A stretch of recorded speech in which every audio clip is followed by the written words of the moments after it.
पुण्यानंतर आता जाऊयात नागपूरमध्ये देखील काँग्रेसनं लोकभवनाबाहेर केंद्र सरकारच्या विरोधात जोरदार आंदोलन सुरू केलंय। काल राहुल गांधी यांना ताब्यात घेतल्याच्या निषेधार्थ आणि जंतर मंतरवर विद्यार्थ्यांना झालेल्या मारहाणीच्या निषेधार्थ काँग्रेस आता आक्रमक झाली आहे। नागपुरातल्या लोकभवन समोर कार्यकर्ते आता आक्रमक झालेले दिसतायत। पोलिसांनी काही आंदोलकांना देखील ताब्यात घेतल्याची बातमी समोर आली आहे। परिसरामध्ये तणावाचं वातावरण निर्माण झालंय। काँग्रेसच्या कार्यकर्त्यांनी केंद्र सरकारच्या विरोधात जोरदार घोषणाबाजी केली आहे।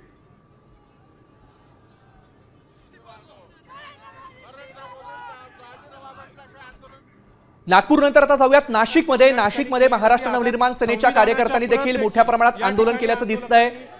नीट पेपर फुटीच्या विरोधात आणि धर्मेंद्र प्रधान यांच्या राजीनाम्याची मागणी करत नाशिकमध्ये मनसे कार्यकर्ते आक्रमक झालेले बघायला मिळत आहे। निषेधार्थ ही सगळी नारेबाजी घोषणाबाजी आपल्याला या ठिकाणी बघायला मिळते। पोलीस आता या कार्यकर्त्यांना रस्त्यावरून बाजूला हटवतात, मात्र कार्यकर्ते जे आहेत ते रास्ता रोको आंदोलन करण्यावर ठाम असलेले आपल्याला बघायला मिळतात। त्यामुळे काहीशी झटापट पोलीस आणि आंदोलकांमध्ये आपल्याला या दृश्यांमध्ये बघायला मिळते। आंदोलक जे आहेत ते रस्त्यावर पुन्हा पुन्हा येत असल्यामुळे पोलीस आणि कार्यकर्त्यांमध्ये या ठिकाणी काहीशी झटापट जी आहे ती या दृश्यांमध्ये आपल्याला बघायला मिळेल।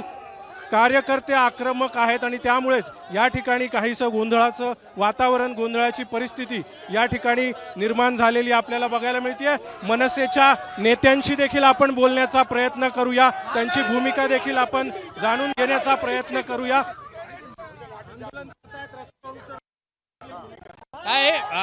या विद्यार्थ्यांना जो घोटाळा झालेला आहे नीट पेपरचा, त्याची चौकशी करण्याच्या ऐवजी सरकार विद्यार्थ्यांवर राज्यराज करते।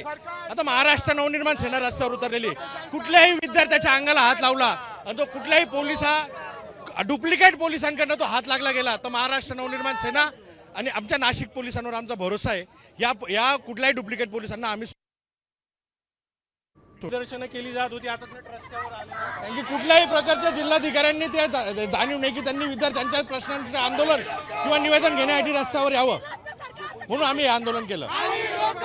खरं तर दिल्लीमध्ये